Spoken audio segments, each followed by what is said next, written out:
Okay, I want to fix the chat because it's not been how I want it to be.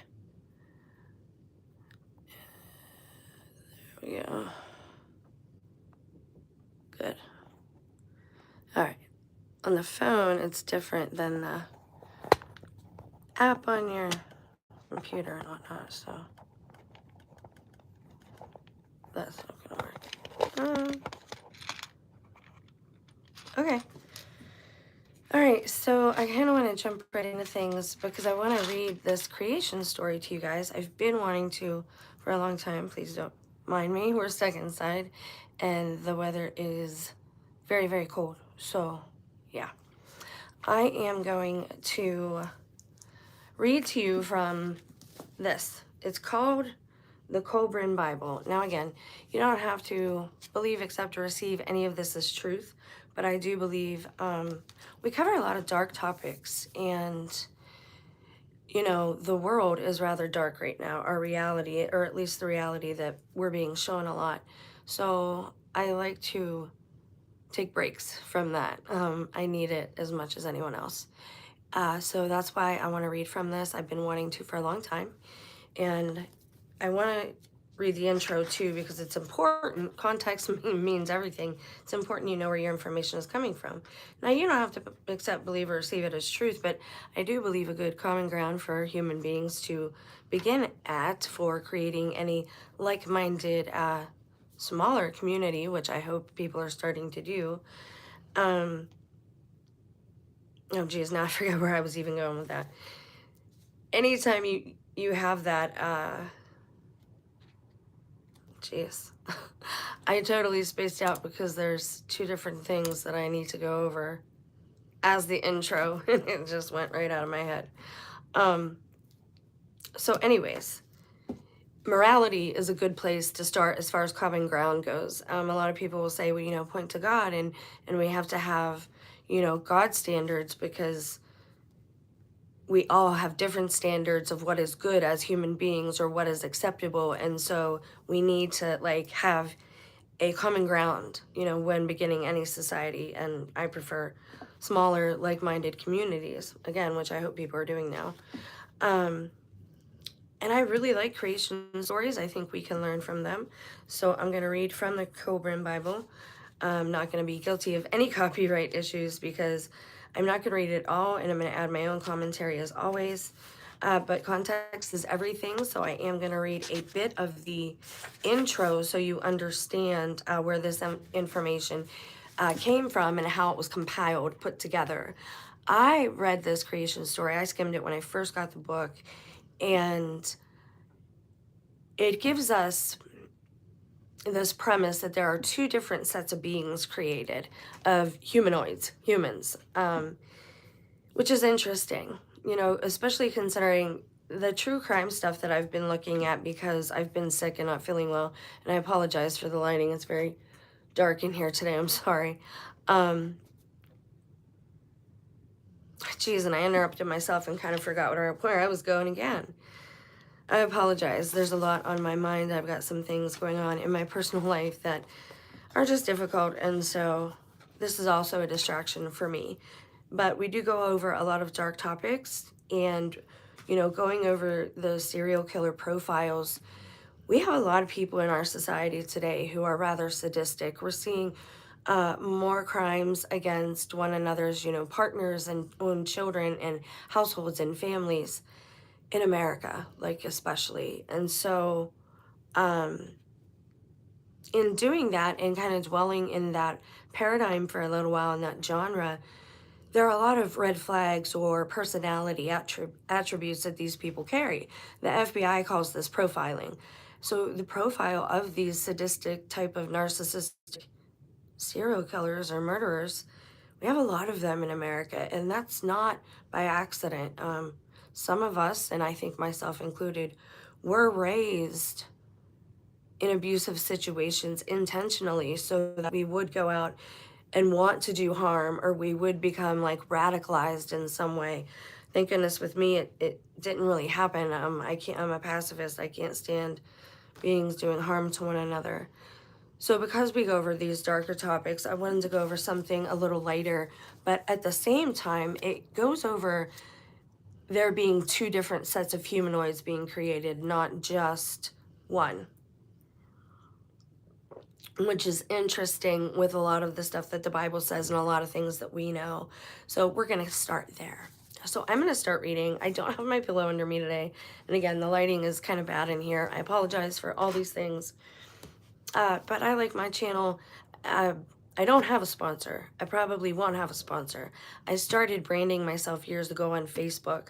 I still have my pictures. I show them sometimes just to show people how far I've come and been cleaned up. But I started doing that and I lost myself completely in turning myself, my image, my name into a brand. And so I want this channel to be relaxed. I want to just have a conversation. I want to open up dialogue that's not being opened up on the mainstream without antagonistic remarks, if possible, and just have respect for one another, regardless of where we come from. There is something I have to tell you before I get into the reading of the book. I saw more truth in a TV series yesterday, and it's about the Somalis. Now, I need to tell you, when I was growing up, especially in Pittsburgh, there wasn't, you didn't have issues like that. Sure, you had the jocks and the brains and things like that, but it was everybody. We were such a diverse people. You didn't have any of that stuff happening. I've never heard of any issues with Somali immigrants or anything like this happening throughout my entire lifetime. But there has to be a villain, doesn't there? And the thing is again, they're pulling a script from a television show. This is part of a show called Castle Rock. I don't have Netflix anymore. I've went over the terms and agreements in that show and why I don't have that channel or that app anymore. But my son does have it. So I'm watching Castle Rock. It's Stephen King, and I know that he puts a lot of Easter eggs in his shows and books. And so with Dean Koontz, it was Wuhan, and now with Stephen King, it's the Somalis.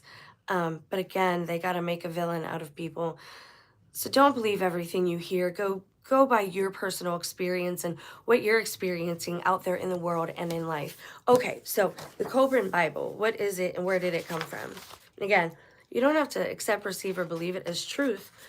The point is that we have things in common, and we are going to be going over some darker topics. We're going to go over a little bit of Christ's childhood, but we're also going to go over the witch trials. I've never done that on this channel. I have my own theory, like always, about what actually happened, because we know the victors write the history books, and oftentimes the victors put themselves in place of the persecuted group or people. Actually, I have a link to go over in another current events video that talks about how it says openly about how Jewish people avoided persecution by pretending to be Christian. It's saying, but again, with this place, everything is inverted, reversed, and inside out. So you have to remember that going into some things. But anyways, this has a lot in it. It has a lot of scrolls from Egypt in it as well. Things called the Sacred Registers, the Song of the Soul, the Skull of the Lament of Nefertari. Like, there's just a lot in here. It says the Colburn incorporates a body of enlightened teachings that are a treasure to the centuries, a light on the path of truth, and as relevant to the world today as they were in the past. The majority of what is presented here was actually salvaged from a pile of discarded manuscripts that had been partially burned and weathered. Some of the manuscripts were transcribed onto thin metal plates at some point and became known as the Bronze Book of Britain. Manuscripts that were traditionally thought to have been copied from salvaged manuscripts that were not transcribed on metal plates and formed a work known as the Cole Book are included. During the second and third decades of the 20th century, these books were in the hands of a religious group in England that was very powerful because membership requirements were so stringent. Interesting. The Colburn appears to have been on the verge of extinction throughout history, but it has survived thanks to a few people who had no idea what it was all about, who were neither intellectual nor wealthy, and for whom the practicalities of life took precedence. This is funny. I think they were burning it or something. Originally, there were 21 books, which were said to be 12 of Britain, 8 of Egypt, and 1 of the Trojans. Interesting, but their names are uncertain. Only a portion of these books remain, and it appears that much of the historical content has been removed. The significance of what is presented here lies in what is projected from the past into the present, lamentable spiritual vacuum in the assistance it can provide to ordinary men and women, not in what it offers to the literary world. So it's saying what's valuable here in this book is what one can learn from it, and not intellectually speaking, like how it can take you further in your education, so to speak. Get some water. I'm gonna having to take like allergy medicine and Mucinex like crazy, and it makes you very, very dry. Okay, the salutation to the bronze book. This is kind of an opening. This is where it begins, I think. So let's start. And I also want to read from this as a creation story, because it seems like some of it was translated into more modern tongue that people can understand. And again, I like to look at things. People will say, the truth is in the Bible. I'm not saying the Bible isn't true. I'm not saying I'm not a Christ follower. I'm saying truth and moral lessons of value can be learned in places aside from just the Bible. And I don't want this channel to be just Christians. If we're just preaching to the choir, what good is any of it, right? Okay, so the salutation to the bronze book. It says, "Greetings, unborn ones, now asleep in the dark womb of the future. Greetings from we who were once as you are now, and like whom you will be one day. We too hoped and feared, doubted and believed. Were you choosing a gift from the past to the future? What would it be? The golden treasures hoarded by kings, the bright jewels beloved by queens. Is worldly wealth still so important to you? If that would be your choice above all else, we are disappointed, for our labors have been in vain." Wow, they're chastising materialism there. "Would you prefer the secret of life, of eternal youth? Have you altered so little from those who live and laugh today, with no thought turned towards the future? This thing which seems so desirable, were it yours, would you value it? Would it never pale? Would you still be grateful for it after 1,000 years have passed? The answer would be yes, if this life were all the beginning and end, complete in itself. But might not this life be no more than a prelude, an introduction to something infinitely greater? Is the riddle still unsolved, the secret of the ages still well kept, known only by a few? Even when these words are read, how many generations have passed without progress?" That's a good question. We've progressed like in our phones and things like that, but the templates of things, the fundamentals have not changed much. Does mankind still lie passive like driftwood upon the sea of spiritual apathy, driven back and forth by changeable winds and conflicting currents, making no headway? People leave because it's a spiritual reading, and that makes me sad. That makes me disappointed, and that makes me feel like I haven't done my job here at all. If that's what that's yeah. Anyways. Could we leave you the knowledge enabling you to live a life without toil, surrounded by every luxury and pleasure, a magic stone granting every desire, an all-healing potion, the ability to fly or know all things on earth? Would any of these satisfy the desires of your heart and fulfill your dreams? We who lie so far back along the road trust that you have progressed beyond such petty aspirations. Interesting, they're calling those desires petty too. Not just materialism, but they're even calling, they're calling out spiritual apathy there.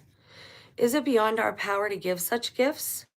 And were they ours to bestow, we would withhold them. So again, this book is about, there's a creation story coming, but there's a lot in here as far as morality goes.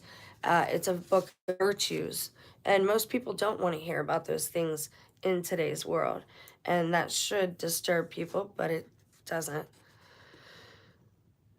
We would withhold them if we had these gifts, for unless a gift confers a benefit, it's better not to be given. With the wisdom of your generation, tell us, which of the things mentioned would really benefit you or even prove less bad than good? Or do you still remain unaware of your true nature and needs? So they're saying, they're also calling out our amnesia.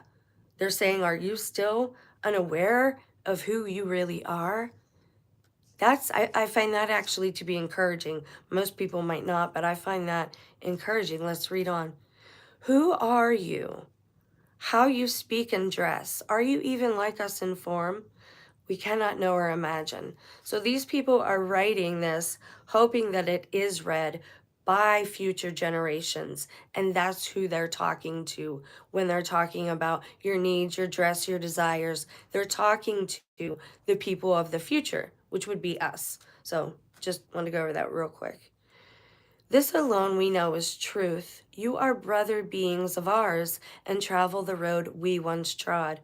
We share one destiny and have the same true goal, though perhaps no more know in your day what these are than do in ours. Again, they're calling out this spiritual amnesia we have in this world.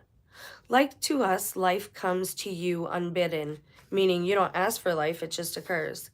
It is fraught with problems and difficulties. It alternates between light and shade, and like us, you wonder what awaits at the end. You too are victims of earth's delusions.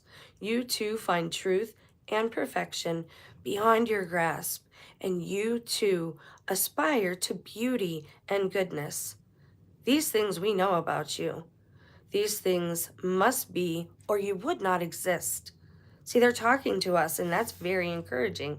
Let's read on. Your needs are no different from ours, but do you now know with certainty what they are? Your life serves the same purpose. You are a part of the same pattern. You are ruled by the same impulses and urges, but you know why and to what end. We know you are without certainty and assurance about what lies beyond the veil of death, for these cannot be given while man remains no more than men. And doubtless, like us, you remain suspended between doubt and belief. Our unborn friends, again, they're talking to future generations, which is us, whatever your circumstances of life, you are the children of the past and heirs of those who have lived and died. We trust you have no cause to reproach those who once held stewardship over your estate. Hold, please. So they're saying right there, you have no reason to blame past generations for your current issues. But whatever you think of the heritage, you cannot put it aside any more than you can refuse the obligations of life. Maybe it brings you the happiness and security, the peace and plenty we never knew. If so, this will remain unread, for to you it would be a wilderness of words serving no purpose. If you have so much, if you have progressed so far, nothing we could give would be of benefit. To the traveler, information about the road behind is worthless. If this is your state, we hail you. We are proud of you, our worthy children of light, conceived in the long dark years wherein we labored and plowed our own short furrow. You have done well, and our greatest joy would be to stand beside you, exultingly to reach out for the crowning glory of godhood. But you may be no more enlightened than we, in which case accept our offering as a token of regret, our desire to make amends on behalf of those who preceded you. For if you remain lost in spiritual darkness, the blame is theirs, the people who raised us, and not yours. This we give you, the hidden books containing the accumulated harvest of wisdom and truth, garnered over the generations, the bread and oil which sustained us and never diminished. May they serve you in your day as well as they served us. Above all, may you be sufficiently enlightened to receive them. For today we are persecuted because of our books, and most who treasured and guarded them are now dead. So people lost their lives for these books, allegedly. We can only consign these books to the ground they're burying them and destiny, trusting that they will be called forth at the proper time and in a receptive generation. Interesting. These books, which we hand into the keeping of time, were written under the authority of revelation and inspiration. Containing truth, their message cannot be attacked by time, for truth is an eternal youth. Sorry, I got something in my eye. And when they say truth in this, they're capitalizing it every time. We make no claim to exact and accurate statements beyond the possibility of error and misinterpretation, for words are frail messengers. So they're saying some of this might be mistranslated. They're fallible things, unable to transmit accurately from mind to mind. See, this is true, and this is why I don't say the Bible is completely infallible, because we all use different words. We're all different people. The Bible is a library of books written by different people, and different people are interpreting them, and some who have agendas, some who may not, some who just may make an error. So it's not wise to that's pride, I believe, to say things like that. God doesn't really, you know what I mean? He's not going to tell us that we're infallible. I don't think that that's a good, I think that's pride. I think that whole word, infallible, I think that's pride talking. That's my opinion. So moving on. Also, we cannot tell how they who resurrect the books will deal with the contents. They are written in letters known to the learned, but learning changes with the generations. These books are the glorious embodiment of, capitalized, eternal truth. But the words and expressions are unworthy garments, so that misconception and misunderstanding are not possible. Words are servants of the fallible mortal sphere, and when called upon to serve a realm of greater things, prove inadequate. Right? Like experience is better than reading about something. Therefore, be not like some petty-minded ones of our generation who say, quote, the letters are misplaced and the words are ill-used, end quote. They examine each blade of grass diligently, but fail to discover the purpose of the meadow. Wow, that's deep. They fail to apply the learnings, is what they're saying there. Such men lack insight in seeing only the bare letters say, quote, these tell me all, there is nothing more, end quote. Where have we heard that before? We have a saying, quote, do not judge a place of instruction by its bricks, end quote. Wisdom being eternal, doubtless this will apply no less in your generation. So unborn, unknowable ones, which is us, we humbly tender this, the gift of the past which we could not pass on otherwise. If you have advanced far along the road towards greatness, it will have no value. But if you still dally or have wandered away, lost in the elusive mists of worldliness, and none answers your cries, then take this hand extending out of the past. It will guide you faithfully and well. Down through the generations, men have been persecuted, have suffered and died, so that truth and goodness might prevail. Remember them. If the world is good, then your peace and pleasures have been brought by their sacrifices. If it is not good, then you must not quibble over the cost to yourselves in making it good. He's saying there is no cost too high, and that we should all be working on making the world a better place instead of crying out, it's a terrible place. We should be working, applying all these moral lessons and making it better. If it is not good, then you must not quibble over the cost to yourselves in making it good. Surely no torments and terrors in your days could exceed those of the past. Farewell, unborn ones. With these few words, we have reached from the day of the present into the night of the future. We have planted the seed. Will it grow or rot in the ground? What crop will it produce? We cannot know. Let fate deal with it as it will. We have gathered the seed, flailed and winnowed it, and kept it with every care. We have planted well, we can do no more. May life deal better with you than it has with us.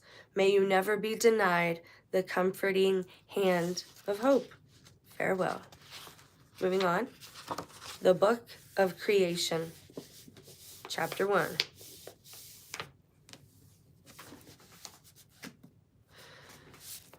Here we go.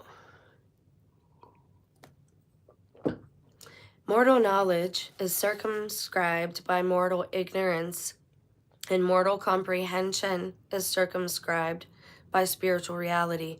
It is unwise for mortal man to attempt the understanding of that which is beyond his conception, for there lies the road to disbelief and madness. Ugh. Yet man is man and ever fated to reach out beyond himself, striving to attain things which have always just eluded his grasp.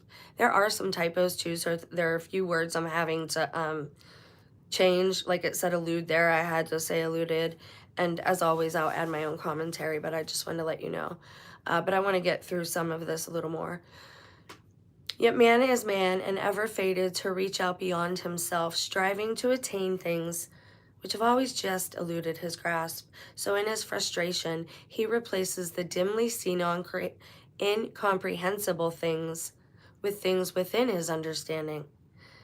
See, we do that a lot too. We will ascribe human emotion to God or the creator of everything. And I think that can be folly.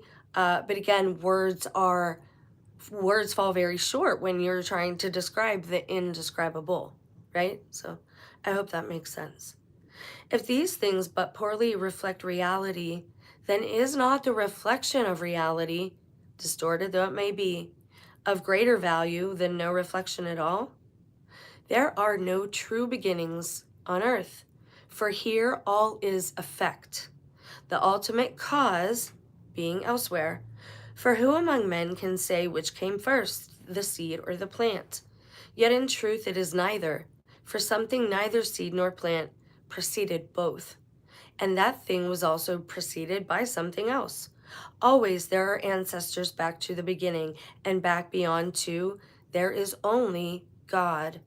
This then is how these things were told in the great book of the sons of fire. Interesting. Before the beginning, there was only one consciousness, that of the eternal one. That's kind of how the Torah, when you hear a rabbi explain it, he explains it as being one splitting into two. That of the eternal one, capitalized, whose nature cannot be expressed in words.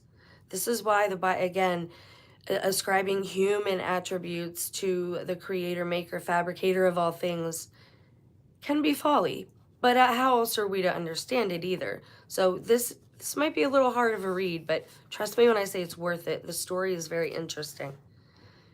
It was the one soul spirit, the self-generator, capitalized, which cannot diminish, the unknown, unknowable one, brooding, solitary, in profound, pregnant silence.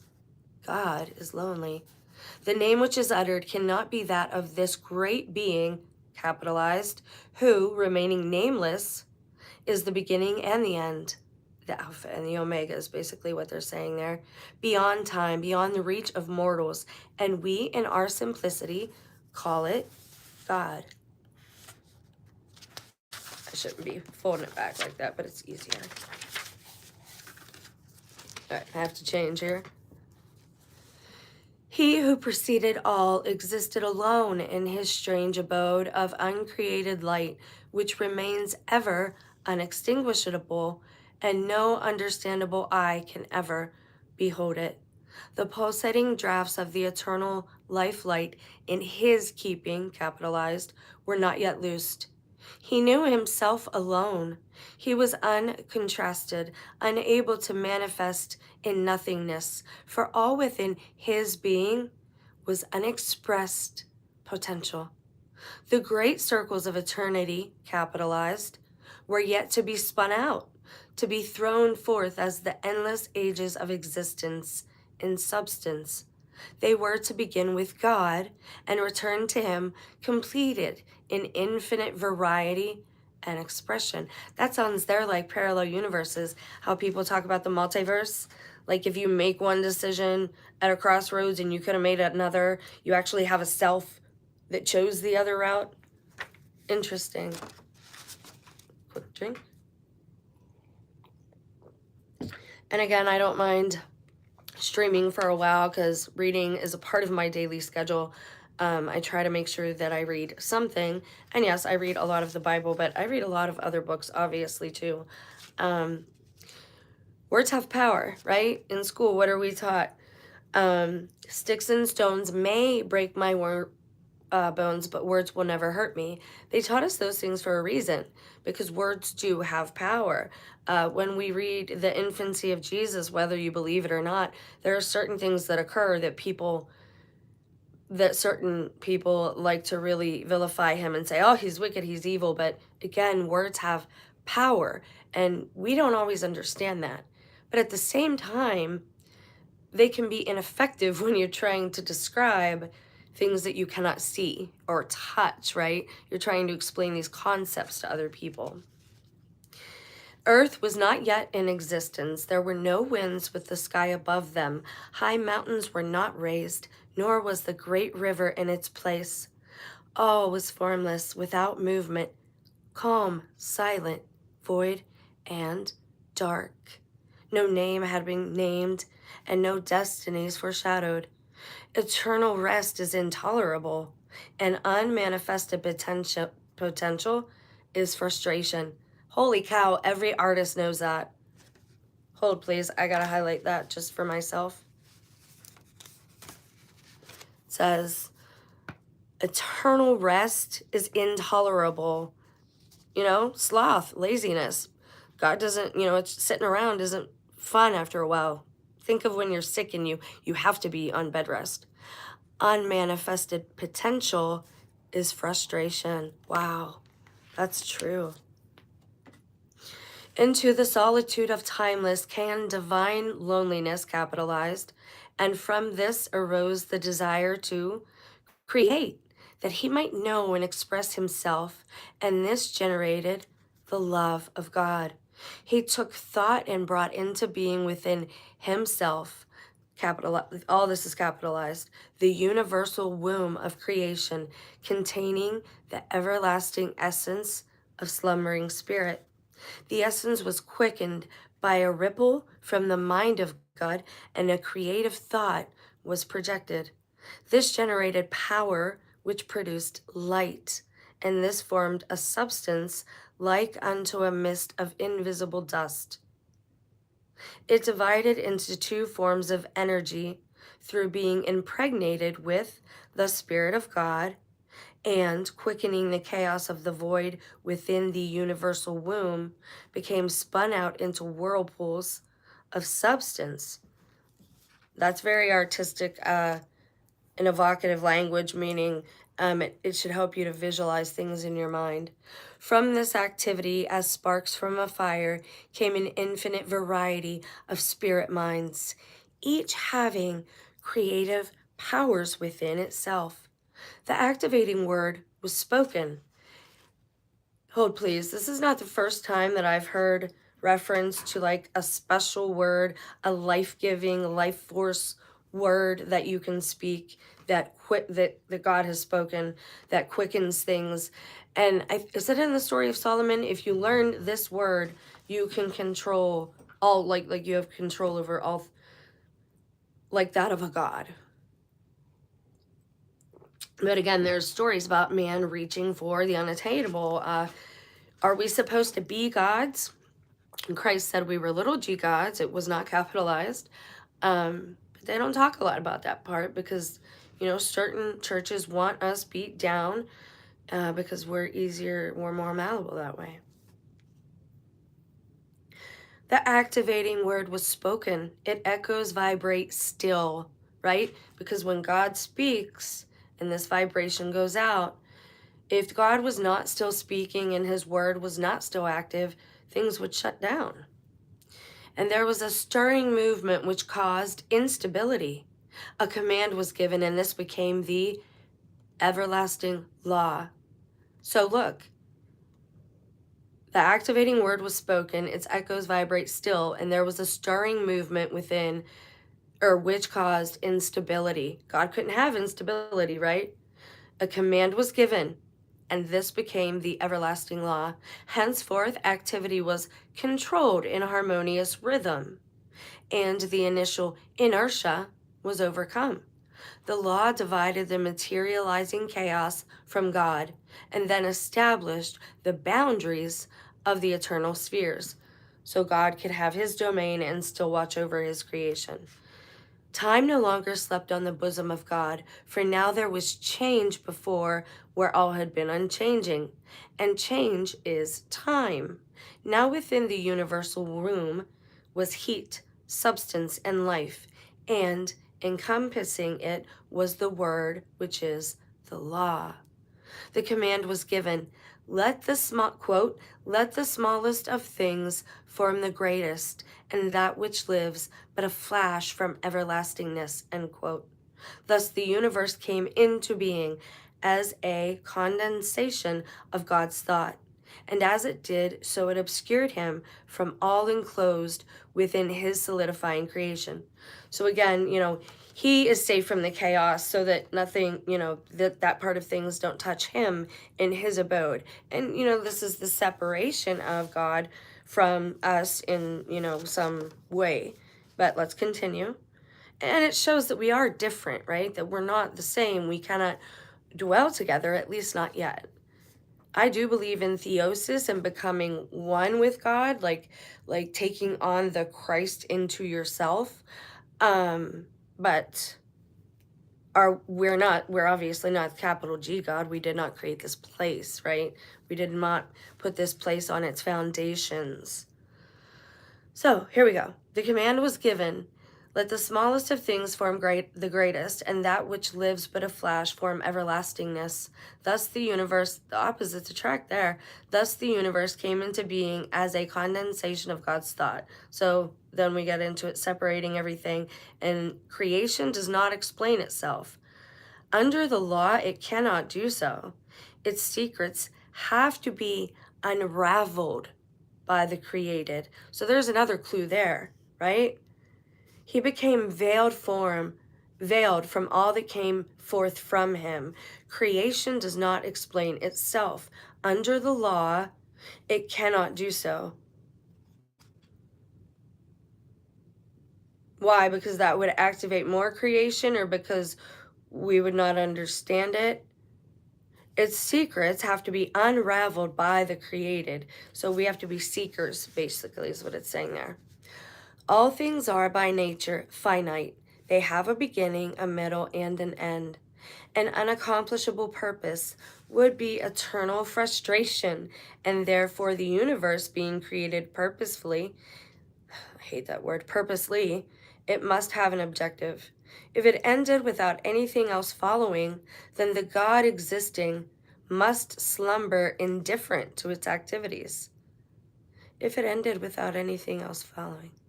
But he has made it a living work of greatness, operating under the changeless law. The creating word has been spoken. Now there was another command, and the power going forth smote the sun, so its face was lit, and it shone with a great radiance, pouring forth warmth and light upon its sister earth. Henceforth, she, earth, would live within the protection of her brother's household, her brother the sun. Rejoicing is his benevolence and strength. And again, it's a creation story. And all things in the universe are alive in some way. They might not communicate like we do. They might not talk like we do, but all created things have life in them. They have the life of the one that created them. The waters upon the bosom of earth were gathered together, and dry land appeared. When the covering of water was rolled back, The body of earth was unstable, damp, and yielding. The face of the sun shone down kindly upon his sister, and the dry land of her body became very hard. Humidity and dampness were taken away. He gave her a garment of fleece, snow, and a veil of fine linen, that she might clothe her body with modesty. Oh, that's grass and trees, maybe. From the great womb, capitalized, had sprung the spirit of life, and it was rampant in the heavens. It gazed upon earth and saw her fairness and was filled with desire, and came out of the heavenly spaces to possess her. It came not peacefully as a lover, but tempestuously as a ravager. Its breath howled along her corridors and raged among her mountaintops, but it did not discover the dwelling place of her spirit. She had withdrawn, as a woman withdraws before force, for modesty must not be outraged in submission. Yet she desired its embrace. For all the radiant company, she was honored. Interesting.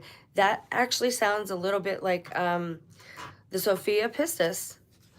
The sun saw, and again, it's very hard to describe creation, so they're using familiar words and images and relationships for us to kind of get an idea or a glimmer of what they're talking about, okay? From the great womb okay, we finished that. The sun saw her perplexity, and he wrestled with the spirit of life and overcame it. When it was subdued and the primal struggle had ceased, it was delivered by the sun to his sister. It was chastened and quieted in silence, brooding over earth's waters, and she was stirred in response. Mud eggs of life potential were formed in swamps at the meeting places of land and two waters. The sun gave quickening heat, and life crawled forth upon the bosom of earth. The land dust brought forth the male, and the dark water mist the female, and they united and multiplied.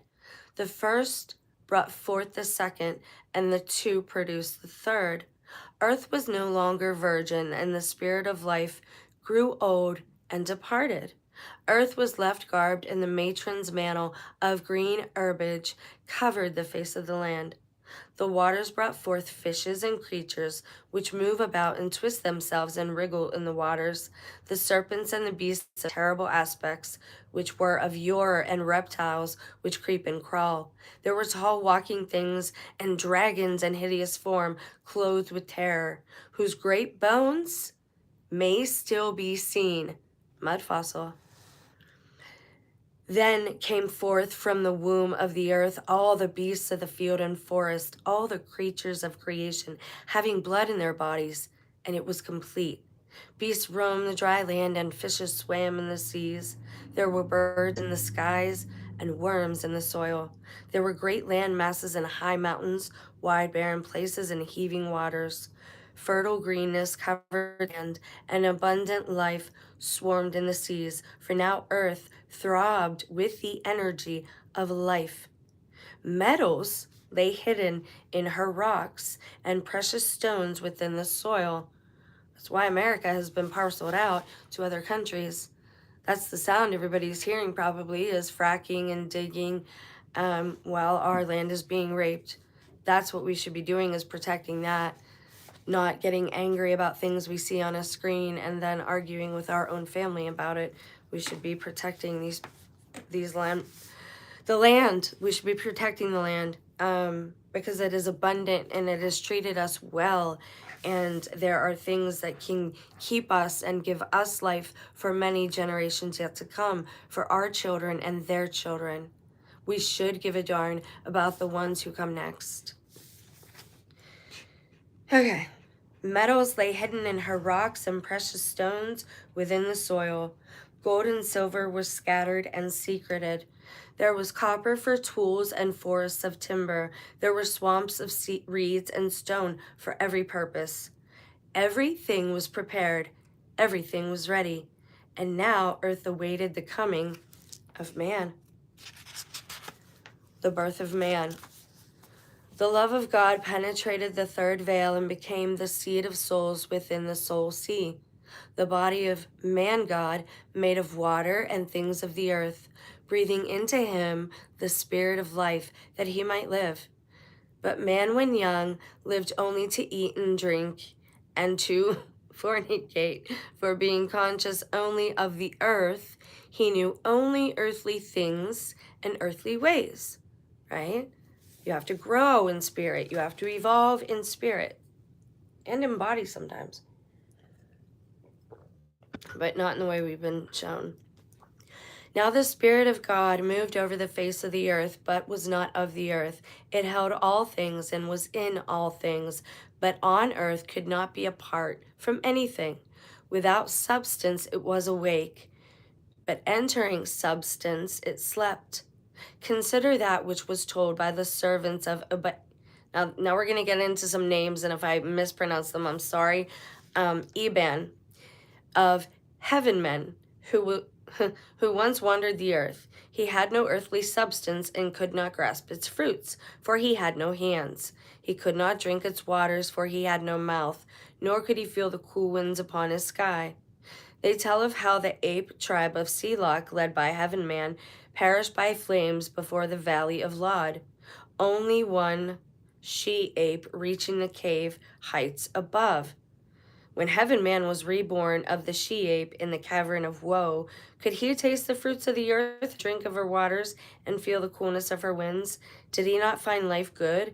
It is not all a tale of the courtyard. Interesting. Man created from earthly substance alone could not know things not of earth, nor could spirit alone subdue him. So this is why the two had to become one. We had to be both flesh and spirit. I also believe that we had to take the apple from the tree because that was our first conscious choice that we made on our own. Even though it was to disobey, I'm not saying we did the right things following that, but the choice itself, agency, had to be activated. Free will had to come into activation in that way. This is why I kind of sometimes look at the God and devil as kind of like good cop, bad cop. For a long time, Satan, or the devil, Lucifer, is on the same team as God. He's talking to God. They're talking to each other about Job. And God knew that Job would be fine. He was trying to teach his son a lesson as well. They never talk about this, like it doesn't deserve talking about, but I think that it does. He was not just teaching Job and testing his faith. He was teaching Lucifer, you know, about love and things of that nature. So moving on. So they're saying here that man could not be either made of the earth or spirit alone. Had not man been created, who would have known God's wisdom and power? As the spirit fills the body of man, so does God fill his creation. Therefore, it was that God saw something had to be which joined earth and spirit and was both, like godly types of like what we would call alchemy. And don't chastise me for that word, it's a word. Again, godly things are hard to describe, and that's what this book said at the beginning. You cannot say words are infallible because there's so many of them and we all use different ones. In his wisdom and by the creative impulse which governs the earth, he prepared a body for man, for the body of man is wholly of earth. Behold, the great day come when the spirit, which is God, was joined with the beast, which is earth. Then earth writhed in the labor of travail. Her mountains rocked back and forth, and her seas heaved up and down. Earth groaned in her lands and shrieked in her winds. She cried in the rivers and wept in her storms. So man was born of upheaval and strife. He came wretchedly and tumultuously, the offspring of a distraught earth. All was in discord. Snow fell in the hot wasteland. Ice covered the fertile plains. The forests became seas. Where once it was hot, now it was cold. Where no rain had ever fallen, now there was calamity. Man, the inheritor of creative struggle. Man, the battleground of extremes. Wow, we're living that today, kind of. It also sounds kind of like a pole shift there, pole flip, if I believed in that thing. Earth nurtured man with cautious affection, weaning him in the recesses of her body. Then, when he was grown sufficiently to be lifted, so he walked in the uprightness of God. She took him and raised him above all other creatures. She led him even into the presence of God, and she laid him on his great altar. A man imperfect, of earthly limitations, a thing unfinished, ungainly, and unlearned. But proudly was he presented to earth's creator. Not her firstborn was man, the son of earth, the grandchild of God, man the heir of tribulation, and the pupil of affliction. Now again, they get into there being more than one humanoid race, so they may very well change course here as far as the descriptions go. So let's continue. I have some time. I'll take some more time with you guys.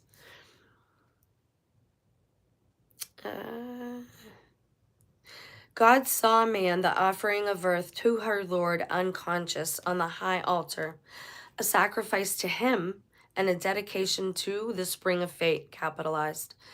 Then from out of the unfathomable heights and from behind the impenetrable veil, God came down above the altar and he breathed into man the breath of eternal life. Into his sleeping body, God implanted a fragment of himself, the seed of a soul and the spark of divinity. A man the mortal became man the heir of God and the inheritor of immortality. Immortality. We already have it. We just don't understand it. Henceforth, he would have dominion, not domination, dominion over God's earthly estate, but he also had to unravel the circles of eternity, meaning we have to seek out the mysteries and the answers of life, and an eternal life. We have to seek it. We have to discover the mystery to attain it. And his destiny was to be an everlasting seeking and striving. That's true, though. If we're not seeking something or striving to be better at something, or if we don't have a goal, we become stagnant as spirits, as people, as workers, as family members in relationships. Stagnancy, like for me, like there's negligence and then stagnation. I'm trying desperately not to stagnate. This is why I expose myself to new things intentionally. So, man slept, but God opened the great eye, capitalized, within him, the pineal maybe, and man saw a vision of unsurpassed glory. He heard the voice of God saying, "O man, in your hand is now placed the tablet of your inheritance, and my seal is upon it. Know that all you desire within your heart may be yours, but first it is necessary that you be taught its value." Maybe that's the whole reason for the death simulation. You wouldn't appreciate life if you thought immediately that it was everlasting, but if you had to go through it some and lose people and be separated, and at the end when you found out it wasn't permanent, it would be like a giant party all the time because you're like, oh my gosh, it could be back like it was. It could be back where we were all saying goodbye to each other and we were separated all the time. And again, these concepts that we're talking about here are spiritual in nature. They can be hard to understand for some folks, and other folks, they want to stay stuck in one genre or paradigm. I'm a Christ follower, but I believe lessons can be learned in other places and that there is truth in other places, and that you cannot fit God into a book, into one book. It just can't be done. We cannot describe him with our words efficiently. It just won't happen. Him, her, whatever you prefer. Okay. Behold, the earth is filled with things of usefulness. They are prepared to your hand for a purpose, but the task is upon you to seek them out and learn their use. Sounds like a video game, doesn't it? Like the intro to Skyrim or something. This is the tuition for the management of your inheritance. What you know to be good, seek for, and it shall be found. You may plumb the seas and pluck the stars. You may live in everlasting glory and savor eternal delights. Above and below and all about, there is nothing beyond your reach. All, with one exception, is yours to attain. Then God laid his hand upon man, saying, Now you are even as I, except you sleep there enclosed in matter in the kingdom of illusion, while I dwell here in the freedom of reality and truth. It is not for me to come down to you, but for you to reach out to me. That's interesting. I find that fascinating because every night in the books of Adam and Eve, you all right there, Sam? Get some water, bud. God came down to us because we're told we can't get there. Like that's something we shouldn't try to do because that's what the devil did or something. But I think in this way, they're meaning something different. They mean to reach God, to see God, to speak with God, to see his face, right? The one who made you to do these things, you have to strive, you have to work. You have to discover the mysteries and the answers to them and unravel them. We have to do this ourselves. And they have half the world believing that, like, oh, you're saved by this prayer, or like it's very, again, religion has become very superficial and they don't reach for the real gifts of what can come of it. So man then saw a vision of glory encompassing even the spheres of splendor. Unbounded wisdom filled his heart, and he beheld beauty in perfection. The ultimates of truth and justice, capitalized, were unveiled before him. He became one with the profound peace of eternity and knew the joys of unceasing gladness. The eternal ages of time unrolled as a scroll before his eyes, and he saw written therein all that was to become and occur. The great and see, hold please. We talked about Stephen King and Dean Koontz in the beginning and how their books are being used, stories in their books are being used in our news. I don't want to say it's real because, again, we don't know what they're using the scripts. But God's words, when God speaks words, they manifest immediately. There is no time to wait. There is no praying. It just happens. We have these same abilities, but not to the nth degree that the one who made us has them. Every artist puts a piece of themselves in everything they create. You can't not do that. That's just how it is. There is a cost.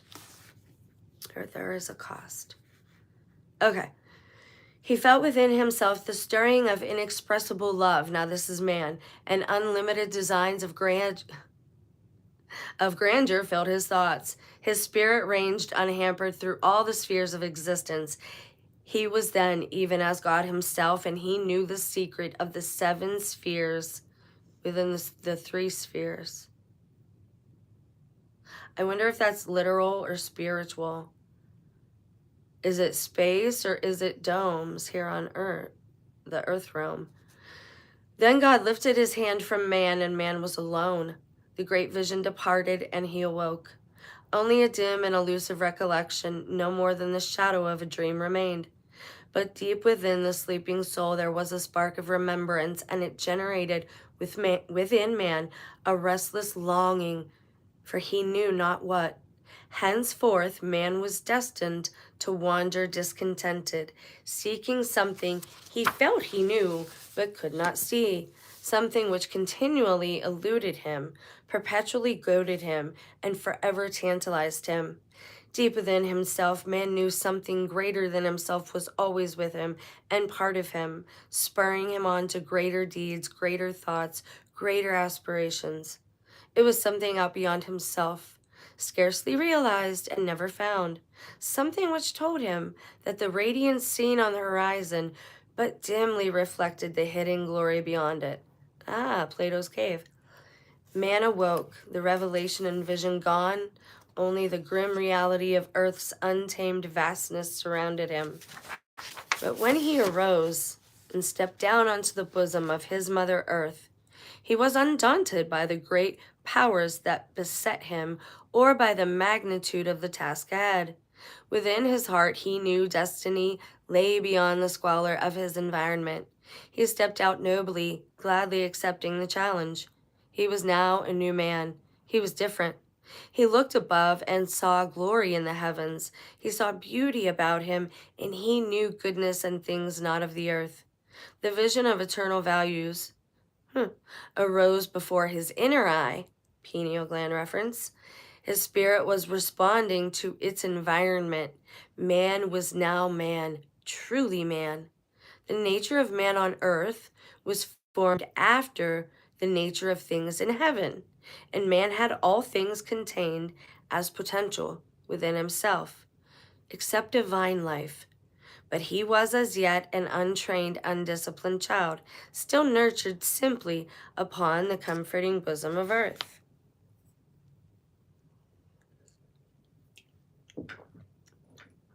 Man grew in stature, but earth was not indulgent, for she disciplined him firmly. She was ever strict and unyielding, chastening him often with blasts of displeasure. It was indeed the upbringing of one destined for greatness. He was made to suffer cold, that he might learn to clothe himself, sent into the barren places, that his limbs should be strengthened, and into forests, that his eyes should become keen and his heart strong. He was perplexed with difficult problems and set the task of unraveling the illusions of nature. He was beset with hardships of every description. He was tested with frustrations and tempted with allurements. Never did earth relax the vigilance of her supervision. The child was raised sternly, for he needed the fortitude, courage, and cunning of a man to fit him for the task ahead.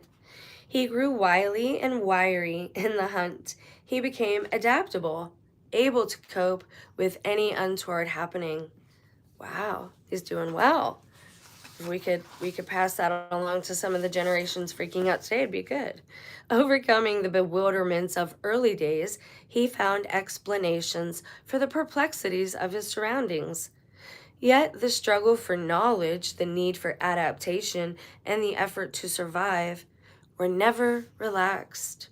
The earth child was well trained and disciplined. He was never unduly mollycoddled. He cried for bread and went hungry. He shivered and was cast out. He was sick and driven into the forest. Weary, he was lashed with storms. Thirsty, he found the waters dried up. When weak, his burden was increased. And in the midst of rejoicing, he was struck down with sorrow.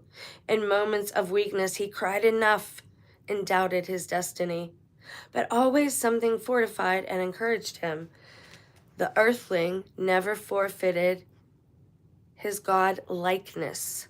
For man was man, he was not cowed, nor his spirit broken. A wise God knew his limitations. As it is written in the wisdom of men, quote, "Over chastisement is as bad as no chastisement at all." Balance. But man was rarely chastised. He was tried, tested, and challenged. Chastisement, same word as punished. We're rarely punished by God. And a lot of the things we do to ourselves, we do to each other here. We do to ourselves. He was led, prodded, and urged, yet nothing was done unnecessarily. The seeming imperfections of earth, the hazards and inequalities of life, the cruelty, harshness, and apparent indifference to suffering and affliction are not what they seem. As it is, earth is perfect for its purpose.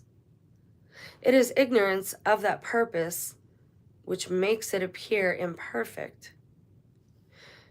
Where is there a wiser father than the Spirit of God, or a better mother than earth? What man is now he owes to these. May he learn to be duly grateful.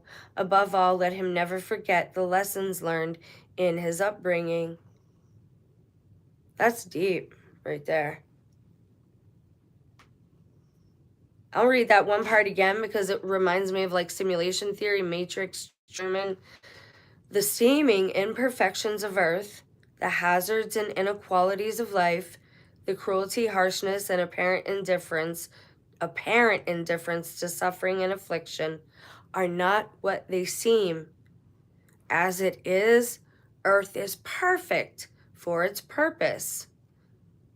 And it's saying it is ignorance of that purpose which makes it appear imperfect. It's saying people who say that Earth is like a bad place or a mess or things are going wonky or they're bad or wrong, don't know Earth's real true purpose. That really makes me think of like this is a school for souls or what have you. Where is there a wiser father than the Spirit of God, or a better mother than Earth? I read that. We must be duly grateful. Chapter 3, the destruction and recreation. So again, this is where you get more than one humanoid-like being or what have you. I need another drink. We'll see how long this chapter is. I hate to stop in the middle of like a chapter. Oh, it's very short. Okay. Chapter 3, the destruction and recreation. It is known, and the story comes down from ancient times, that there was not one creation, but two. A creation and a recreation. It is a fact known to the wise that the earth was utterly destroyed once, then reborn on a second wheel of creation. Man, that reminds me so much of what we read about the Native Americans. At the time of the great destruction of earth, God caused a dragon from out of heaven to come and encompass her about. The dragon was frightful to behold. It lashed its tail, it breathed out fire and hot coals, and a great catastrophe was inflicted upon mankind. The body of the dragon was wreathed in a cold, bright light, and beneath, on the belly, was a ruddy-hued glow, while behind it trailed a flowing tail of smoke. It spewed out cinders and hot stones, and its breath was foul and stenchful, poisoning the nostrils of men. Its passage caused great thunderings and lightnings to rend the thick, darkened sky, all heaven and earth being made hot. The seas were loosened from their cradles and rose up, pouring across the land. There was an awful shrilling, trumpeting, which outpowered even the howling of the unleashed winds. Men, stricken with terror, went mad at the awful sight in the heavens. They were loosed from their senses and dashed about, crazed, not knowing what they did. The breath was sucked from their bodies, and they were burnt with a strange ash. Interesting. Then it passed, leaving earth enwrapped within a dark and glowering mantle, which was readily lit up inside. The bowels of the earth were torn open in great writhing upheavals, and a howling whirlwind rent the mountains apart. The wrath of the sky monster was loosed in the heavens. It lashed about in flaming fury, roaring like 1,000 thunders. It poured down fiery destruction amid a welter of thick black blood. Black you, anyone? Huh. Interesting. I knew that I picked these for a reason. So awesome was the fearfully aspected thing that the memory mercifully departed from man. His thoughts were smothered under a cloud of forgetfulness. Are we serious? We serious? So that man would not go mad, basically crazy, from just the memory of the dragon being loosened, man is being smothered under a cloud of forgetfulness. Wow, that really adds play to the Satan's short season happening right now being wowed. Okay, let's continue. So, God gave us amnesia. Again, I guess? I don't know. Let's see what happens. But I mean, I don't know. The earth vomited forth great gusts of, and again, allegedly according to this writing, all right? The earth vomited forth great gusts of foul breath from awful mouths opened up in the midst of the land. The evil breath bit at the throat before it, drove men mad, and killed them. Those who did not die in this manner were smothered under a cloud of red dust and ashes, or were swallowed by the yawning mouths of earth, or crushed beneath crashing rocks. The first sky monster was joined by another, which swallowed the tail of the one going before, but the two cannot be seen as once. What do they call that? The Aurora Boreas symbolism there? Okay, interesting. The sky monster reigned and raged above earth, doing battle to possess it, but the many-bladed sword of God cut them in pieces, and their falling bodies enlarged the land and the sea. Mud Fossil's right. This might be, we're living on giant fossils of dragons and things. This is weird, dude. Maybe some of it is true. But again, every tribe, every ethnicity has books, right? History books, journals, things that people have written about their time. So, in this manner, the first earth was destroyed by calamity descending from out of the skies. The vaults of heaven had opened to bring forth monsters more fearsome than any that had ever haunted the uneasy dreams of men. Men and their dwelling places were gone. Only sky boulders.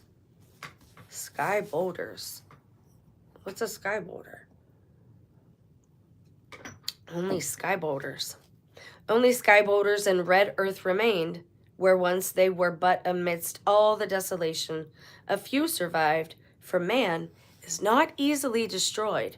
We need to remember that. We're not as flimsy and fragile as we think we are. Okay, I don't know what sky boulders are. That's interesting. Their eyes were wild and their limbs trembled. Their bodies shook and their tongues lacked control. Their faces were twisted and the skin hung loose on their bodies. They were as maddened wild beasts driven into an enclosure before flames. They knew no law, being deprived of all the wisdom they once had, and those who had guided them were gone. The earth, only true altar of God, had offered up a sacrifice of life and sorrow to atone for the sins of mankind. See, this is what I say. We don't need to worry about like depopulation and stuff. The earthly disasters and stuff, they kind of take care of things of that nature. Man had not sinned indeed, but in the things he had failed to do, negligence. Man suffers not only for what he does, but for what he fails to do. Nobody is standing up to this agenda right now. And I don't mean the protests they're showing on TV. That's, again, they make everything look like something it's not, or something else. And we need to get out of the habit of relying on, the people that say they don't rely on mainstream media, but then use them as a source. I tell you, every time we look at any headlines, don't accept, receive, or believe it, because we just don't know, right? Pray for people and be aware of things in your area, but man had not sinned indeed, but in the things he had failed to do. Man suffers not only for what he does, but for what he fails to do. He is not chastised for making mistakes, but for failing to recognize and rectify them. Then the great canopy of dust and cloud which encompassed the earth, enshrouding it in heavy darkness, was pierced by ruddy light, and the canopy swept down in great cloudbursts and raging storm waters. Cool moon tears were shed for the distress of earth and the woes of men. When the light of the sun pierced the earth's shroud, bathing the land in its revitalizing glory, the earth again knew night and day, for there were now times of light and times of darkness. The smothering canopy rolled away, and the vaults of heaven became visible to men. The foul air was purified, and new air clothed the reborn earth, shielding her from the dark, hostile void of heaven. The rainstorms ceased to beat upon the faces of the land, and the waters stilled their turmoil. Earthquakes no longer tore the earth open, nor was it burned and buried by hot rocks. The land masses were reestablished in stability and solidity, standing firm in the midst of the surrounding waters. The oceans fell back to their assigned places, and the land stood steady upon its foundations. The sun shone upon the land and sea, and life was renewed upon the face of earth. Rain fell gently once more, and clouds of fleece floated across the day sky. The waters were purified, the sediment sank, and life increased in abundance. Life was renewed, but it was different. Man survived, but he was not the same. The sun was not as it had been, and a moon had been taken away. Man stood in the midst of renewal and regeneration. He looked up into the heavens above in fear for the awful powers of destruction lurking there. Henceforth, the placid skies would hold a terrifying secret. What? The sun was not as hot as it had been, and the moon had been taken away. Man stood in the midst of renewal. He looked up into the heavens above in fear for the awful powers of destruction lurking there. Henceforth, the placid skies would hold a terrifying secret. Did I miss something? What is this? What is the terrifying secret in the sky? What is there? Huh. Man found the new earth firm and the heavens fixed. He rejoiced but also feared, for he lived in dread that the heavens would again bring forth monsters and crash about him. When men came forth from their hiding places and refuge of the world their fathers had known was gone forever, the face of the land was changed, and earth was littered with rocks and stones which had fallen when the structure of heaven collapsed. Makes me think of some of them old pictures on the channels that go over the mud flood. Just people standing, little boys standing around by what we're told is ammunition. It makes you wonder, really. Huh. One generation groped in the desolation and gloom, and as the thick darkness was dispelled, its children believed that they were witnessing a new creation. Time passed, memory dimmed, and the record of events was no longer clear. Generation followed generation, and as the ages unfolded, new tongues and new tales replaced the old. Let's see what the next chapter is. Chapter 4, The Affliction of God. How long is it? Not that long. So where are we at? I'll read a little. Little more, not much, but a little. I hope it gets warmer so we can go outside. We've got cabin fever pretty bad here. I don't know about you guys, but I'm sick of being stuck inside. Chapter 4, The Affliction of God. This comes from the scroll of Carobel Packthurman, who wrote, quote, "The forebears of all the nations of man were once one people, and they were the elect of God, who delivered all the earth over to them, all the people, the beasts of the field, the creatures of the wasteland, and the things that grow. They dwelt through long ages in lands of peace and plenty. There were some who struggled harder, were more disciplined, because their forefathers had crossed the great dark void. Their desires were turned Godward, and they were called the children of God. Their country was undulating and forested. It was fertile, having many rivers and marshes. There were great mountains to the east and to the west, and then the north was a vast stony plain." Sounds like America a little bit. "Then came the day when all things became still and apprehensive, for God caused a sign to appear in the heavens, so that men should know the earth would be afflicted, and the sign was a strange star. The star grew and waxed to a great brightness and was awesome to behold. It put forth horns and sang, being unlike any other ever seen. So men seeing it said among themselves, 'Surely this is God appearing in the heavens above us.' The star was not God, though it was directed by his design. But the people didn't have the wisdom to understand. Then God manifested himself in the heavens. His voice was as the roll of thunders, and he was clothed with smoke and fire.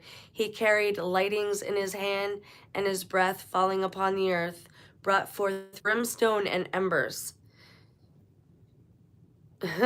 His eye was a black void, and his mouth an abyss containing the winds of destruction.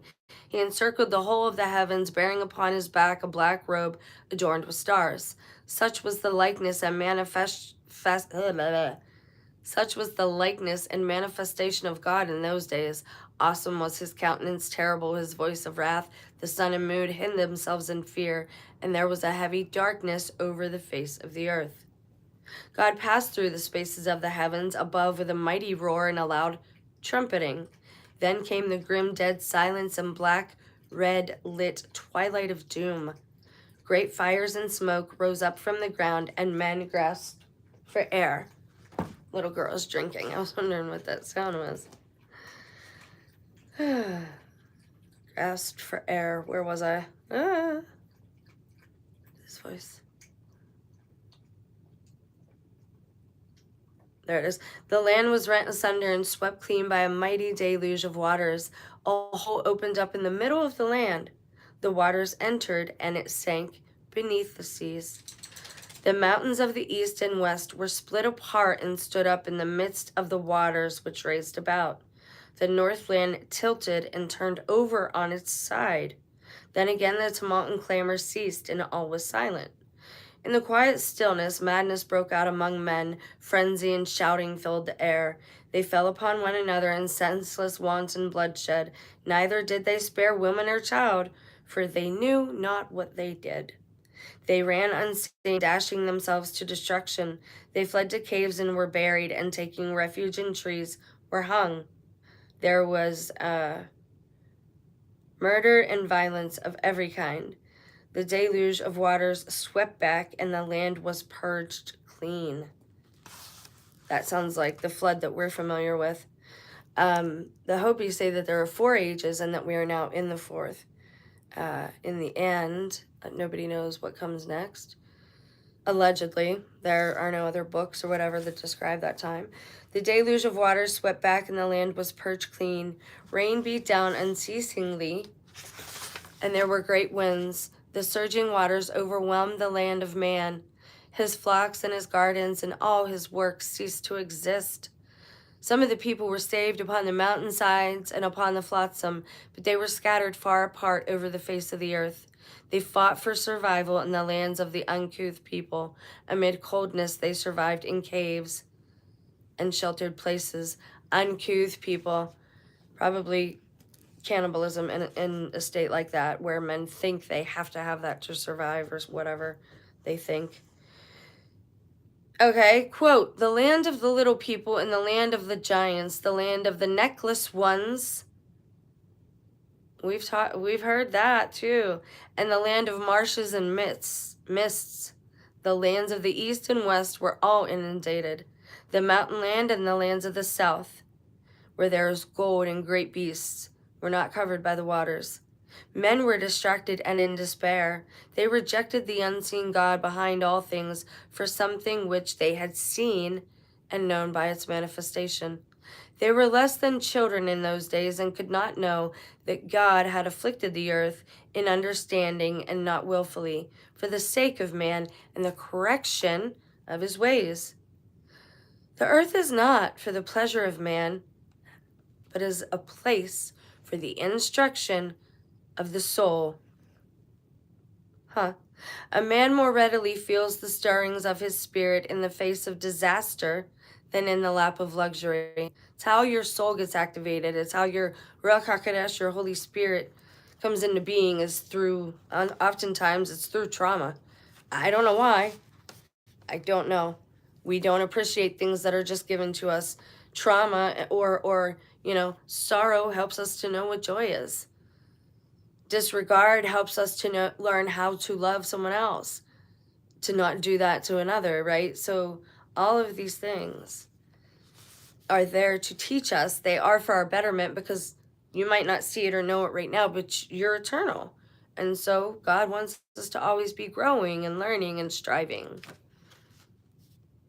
The earth is not for the pleasure of man, but is a place for the instruction for his soul. A man more readily feels the stirrings of his spirit in the face of disaster than in the lap of luxury. The tuition of the soul is a long, arduous course of instruction and training. God is good, and from good evil cannot come. He is perfect, and perfection cannot produce imperfection. Only the limited understanding of man sees imperfection in that which is perfect for its purpose. right? We just don't understand until we get there. And oftentimes with us, it's foresight. We look back and we can say, oh, okay, this is what that happened for because I needed to learn this lesson. If you keep hitting a wall in life and you can't move or navigate because you keep hitting the same wall, God's trying to tell you something, right? There's something you need to work on.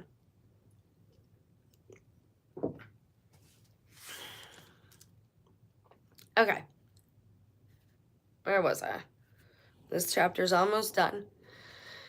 This grievous affliction of man was another of his great tests. He failed, and in so doing, followed the paths of unnatural gods of his making, meaning of his own imagination. Man makes gods by naming them, but where in this is the benefit to him? Told you that a long time ago. Names have power. Evil comes into the midst of mankind, spawned by the fears and ignorance of men.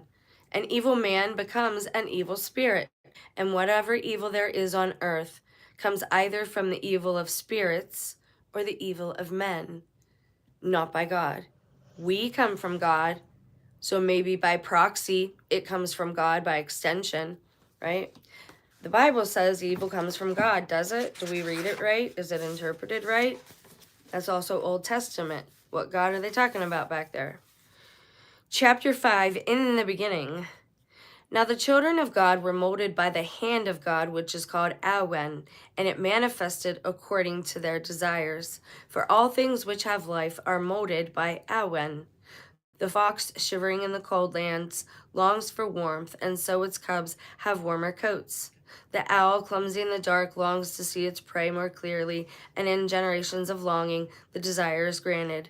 Awen makes everything what it is, for all things change under its law.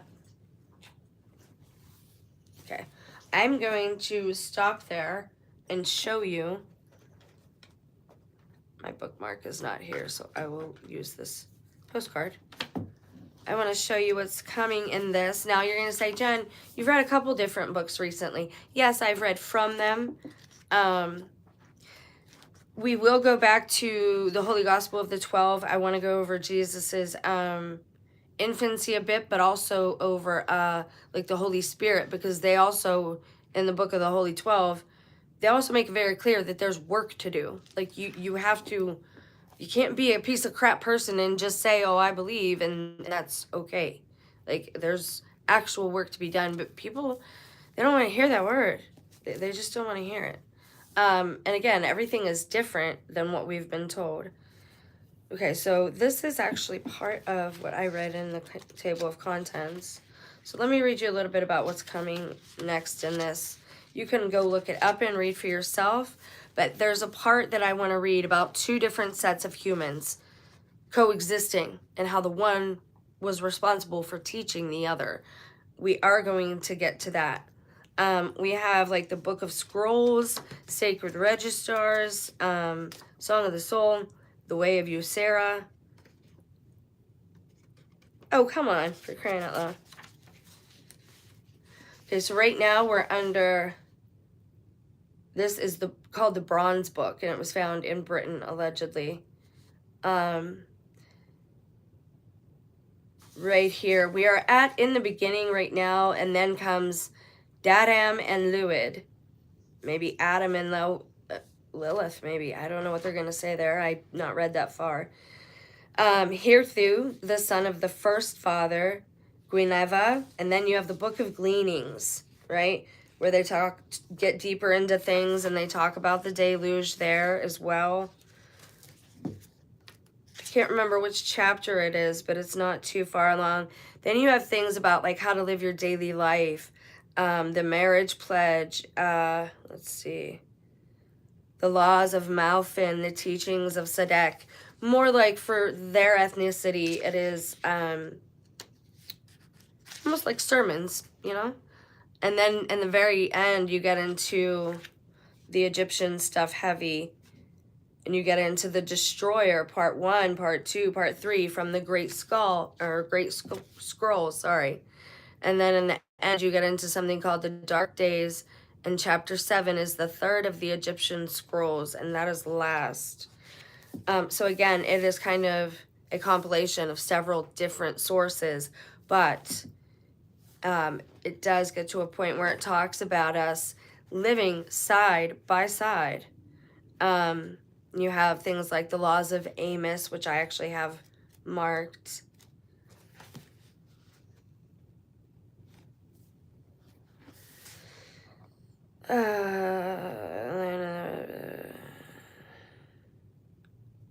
Okay, and this is when I think this talks about men coming to America, but I could be wrong. Okay, so we are done with the reading part for today. There is a news piece that I wanted to go over with folks, but I don't know if anyone will stay to see it. Oh, my pen was wrong.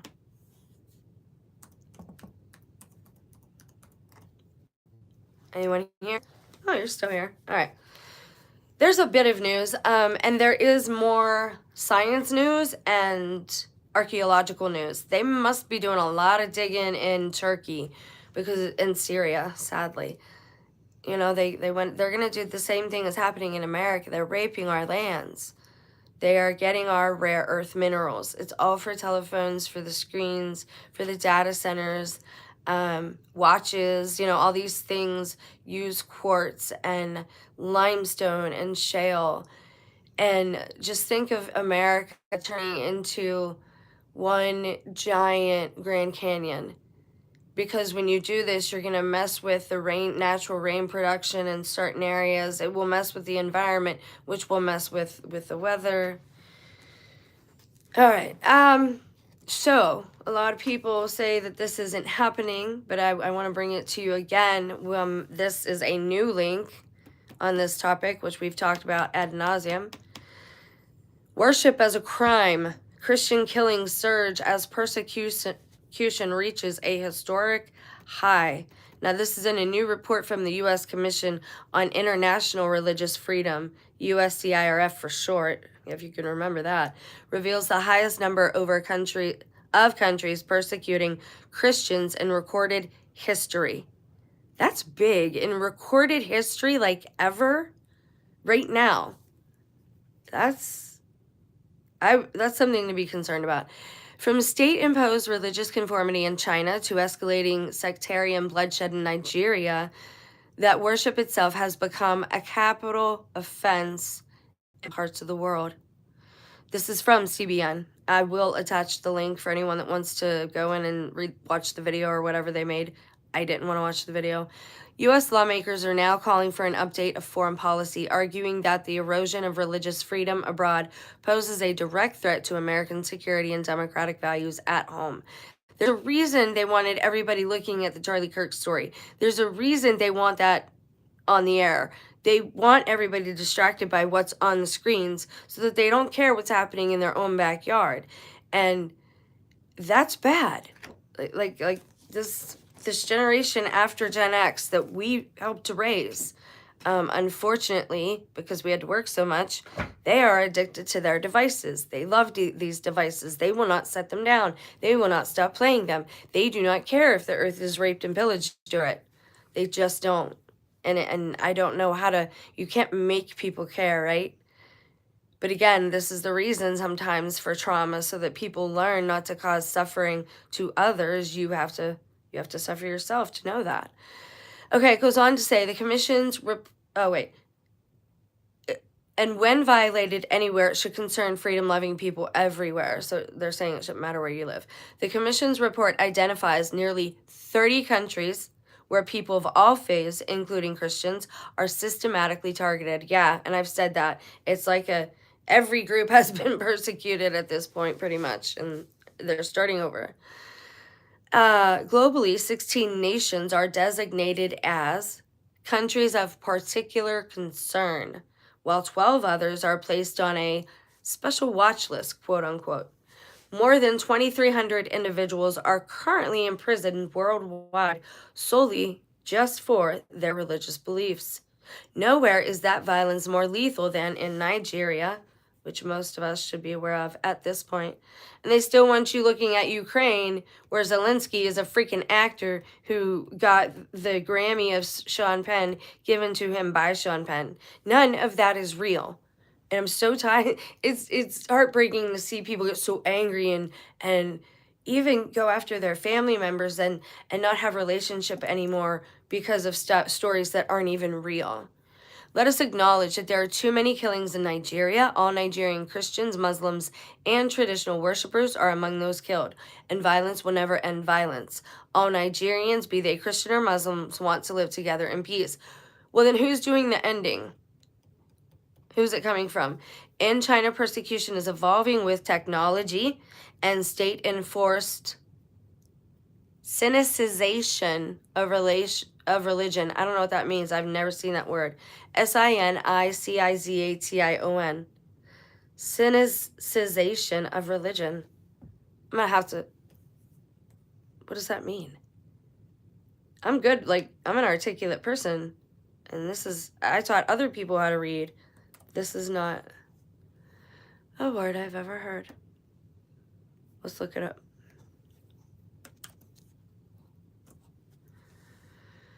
The process where non-Chinese people groups or cultures adopt Chinese customs, assimilate. They want them to assimilate. Especially Han Chinese. They learn the language, especially Han Chinese. Wow. It means assimilation. In China, persecution is evolving with technology and state-enforced sinicization of religion. Grace Drexel, daughter of detained pastor Ezra Jim Mingri and a national security analyst, explained how Chinese authorities are erasing Christian identity. When the government demands sinicization in practice, it means removing crosses and replacing them with portraits of Xi Jinping, replacing hymns with Revolutionary Party songs, rewriting sermons to align with socialist core values, and installing facial recognition cameras in sanctuaries. I'm gonna have to do a video on just this. Yeah. I'll go over this and maybe a couple other links in its own video. It deserves its own video, and that's basically what that says. They go on a little bit more, but I want to get a few of the other links that I have regarding this topic together, and I'll do a video just on Christian persecution. Most people don't want to see it or hear about it, but it is happening, and it does deserve to be talked about.